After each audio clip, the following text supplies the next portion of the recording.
channel. I'm so sorry that it's been so long since I filmed a video. I've been really busy doing uni stuff, dissertation stuff, which is not fun. Christmas has happened. It's been such a long time, so we've got a lot to catch up on today. So I hope you enjoyed that little montage of my morning. I didn't really know how to start this video back because I haven't filmed one for so long. But you know, I posted an Instagram yesterday and it was about sort of how to not care what anyone thinks. And it made me think, you know what? I need to film another YouTube because I really love making YouTube videos, and I know that it's probably really cringy for people to watch me here doing this, but you know what? I enjoy it, so I'm gonna do it.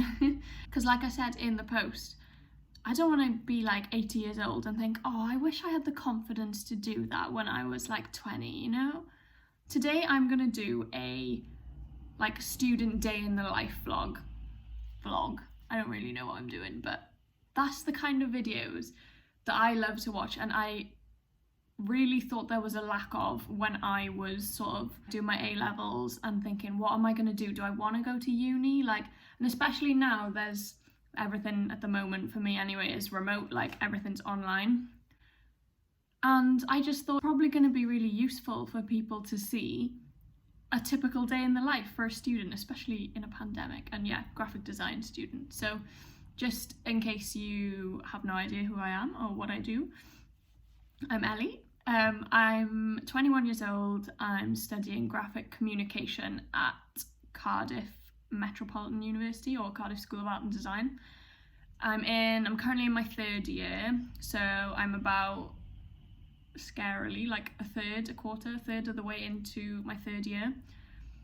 I finished my course in around about the middle of May, so it's really scary because it's not that long. So at the moment, I've just submitted my dissertation this week actually, so that was a big weight off my shoulders. Let me tell you, it's a good feeling once the dissertation is submitted. That's what we've been told to work on over Christmas, and now this week we've started getting back into our subject, which is graphic communication, graphic design, whatever you want to call it. And the first projects that we are looking at after Christmas, which started on Monday, is Penguin book cover competitions. I'm not sure if you've ever heard of that. Okay, so this is the Student Design Award, celebrating the joy of book cover design. Okay, so it's all about book cover design. You can win £1,000 prize money as well as a work placement. So it's open to anyone studying on further education or higher education, right? Must be 18 or over. So then you have the categories. So every year then there's adult fiction, adult non-fiction, and then the children's cover. I have chosen the children's cover. I think it's going to give me a lot more illustrative freedom and just making it a bit more wacky and cool. So the children's cover book this year is called Talking Turkeys by Benjamin Zafania. I think I'm saying that right. And this is the current book cover. And the brief is basically you just redesign the book cover. They give you all the copy that you need to put on there, templates for the design, etc. So yeah, you just come up with a cool concept. And because this project is only a week long, we were really encouraged to sort of think of an idea and stick with it. So it's currently Thursday today and the project started on Monday, but our dissertation submission was on Tuesday, so nobody has really started it until yesterday. I had done a bit of research, but yeah, to be honest, yesterday was the main day that I started the project. Today we've got a short group tutorial with other people doing the same book cover as us. So I'm gonna get cracking on what I'm gonna show in that tutorial. Okay, so just before I put you on a time lapse of me working on my book cover, I'm gonna give you a brief insight into my kind of initial research and ideas. This is my WordPress site, guys, if you're wondering. We have to do it as part of our uni submission throughout the whole course of uni, like through year 1, year 2 and year 3. We have to blog about what we're doing, and it's part of the like reflective writing submission. I don't really know. But to be honest, at the start I thought, what the heck is the point of this? Like, I'm doing the work, why do I have to write about doing what I've done? But actually, looking back, it's really useful. And a few people have reached out to me on Instagram recently that are looking at studying on the graphic communication course in Cardiff, and they're asking about what's it like, what kind of things do you do? And I just send them my WordPress because I'm like, well, it shows everything. Anyway, besides the point. So I did a little bit of research into the book. The book, I'm not sure if anyone's heard of it. I'd never heard of it before, but it's full of short poems. And obviously it's a children's book, and it's aimed to, I think, 8 to 12-year-olds. And it's all about highlighting the issues that's happened within the UK, and from the point of view of Benjamin Zephaniah, who is Rastafarian. Kind of little short poems like, I come from a musical place where they shoot me for my song, and my brother has been tortured by my brother in my land. Just like, it's all kind of stuff like this. So we had to come up with a few ideas on Monday just to show that we'd done a little bit of research. So this is a few of my sketches. Please don't judge my sketches. This is why I'm a graphic designer, not a fine artist. Okay, so my first idea was to kind of show a turkey, because that's the cover, the name of the book, even though that's just sort of relevant to one of the poems within the book. And then he's opening the eyes of the UK, he's like forcing them open. Wacky idea. Similar idea, kind of a figure with a suit on, which makes him look posh and kind of contemporary. Similar idea, just like a figure. Please don't judge my drawing. UK flag with all typography coming out, noting all of the issues mentioned. And then this is my last idea, this is meant to be a game of Jenga, and they're taking out pieces really roughly, and everything's falling, and it's the UK that's doing things roughly. And the feedback was that I should stay away from looking at the UK flags and things, just because that makes things a little bit too literal. I decided that this was the idea that I was going to take forward. So that's what you're going to see in the next time lapse.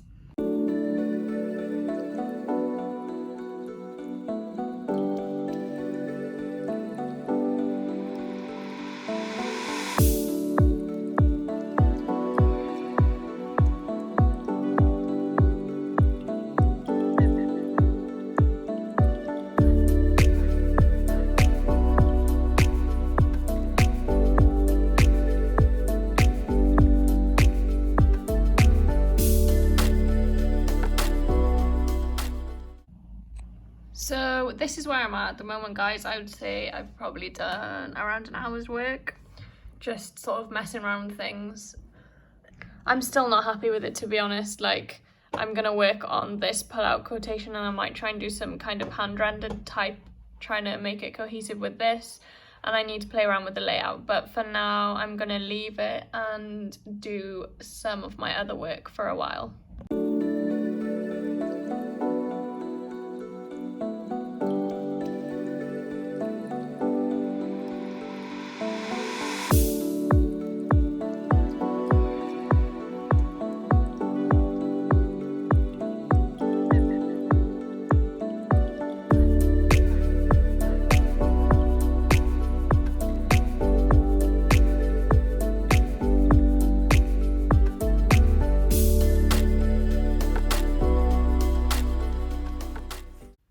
So it's 12:30 now, and I'm just going to go on my little daily lunchtime walk to the post box to post my prints that have been ordered.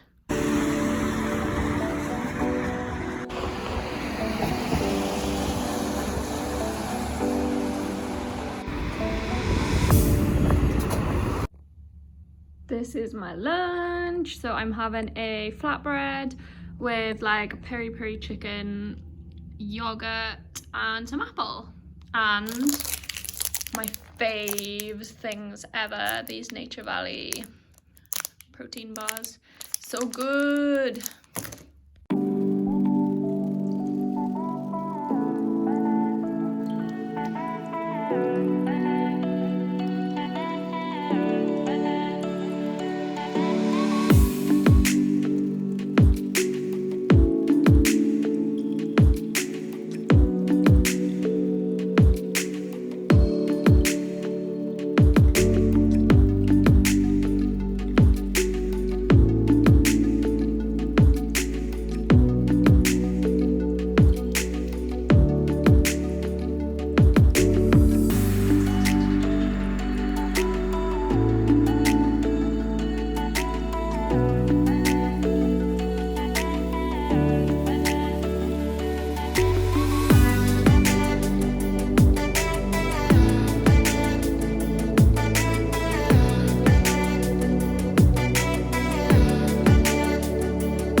my uni meeting. I didn't film it just because I didn't have permission from everyone to film, so I just thought I'd go through what I presented here.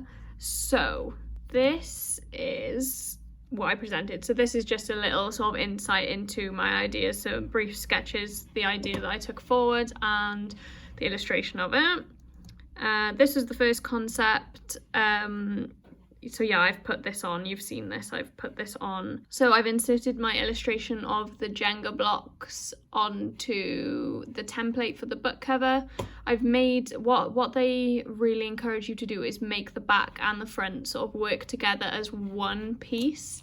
So I've sort of drawn some of the little blocks falling off and they're going across the page.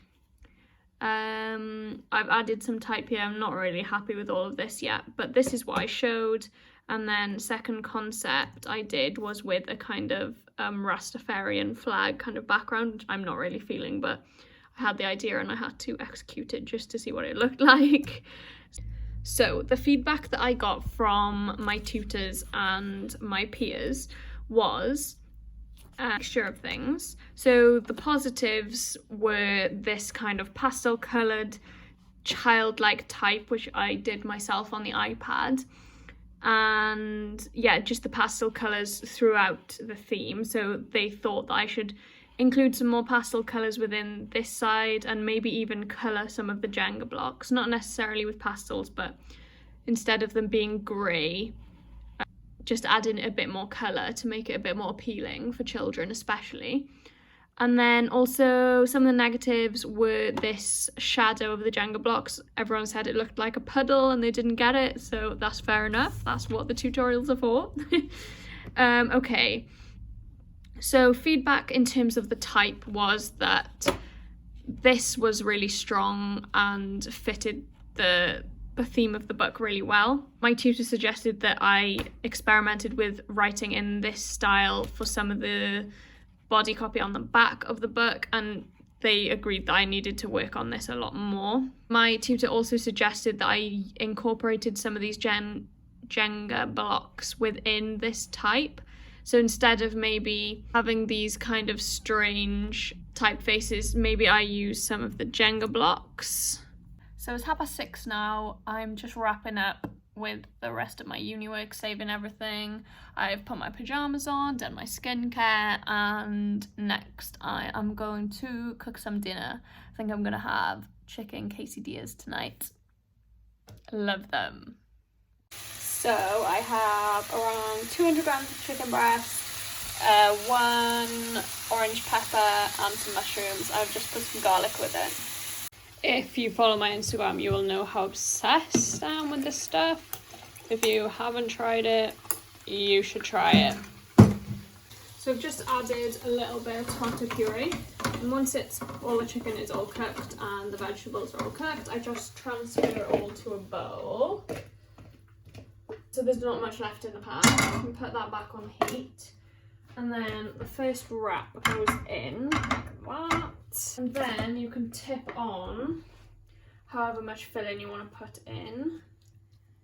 I'm going to try and use it all, but then I don't want it all to spill out. This is the issue. So I'll probably just leave it about that much, and then I'll just put the rest on the side and eat it with a knife and fork. Because if it's too full, it just doesn't flip and it ends up being a disaster, which is what normally happens with me. So that's probably enough. Then I'm gonna put 1 slice of Gouda cheese on. I'm just gonna break it up so it spreads a bit evenly, and that makes it nice and gooey then.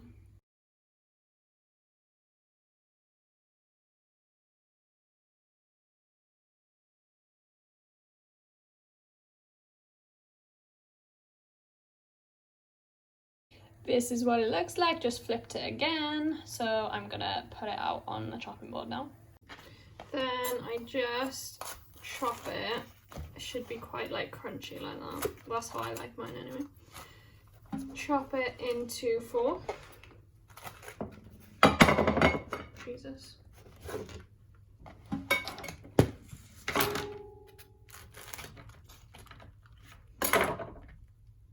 Look how gooey the cheese is. And there we are, quesadilla, chicken quesadilla.